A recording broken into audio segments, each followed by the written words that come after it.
আসসালামু আলাইকুম রহমতুল্লাহি ওয়া বারাকাতুহু। হ্যালো গাইস, আপনারা সকলে কেমন আছেন? আশা করি আলহামদুলিল্লাহ সবাই ভালো আছে।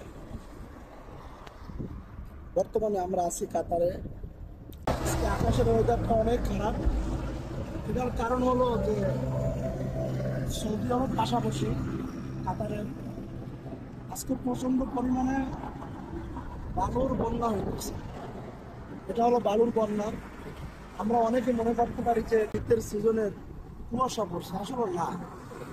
এটা হলো বালুর বন্যা।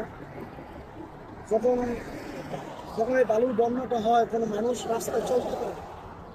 হাঁটতে খুব কষ্ট হয়। গাড়ি ঘোড়ার যানজমট খুব কম থাকে, দোকানপাট খোলা খুব কম থাকে। এই জন্য আপনাদেরকে সকলকে একটু দেখাতে চাইতেছি যে আজকে কাতারের অবস্থা কিরকম পরিমাণে।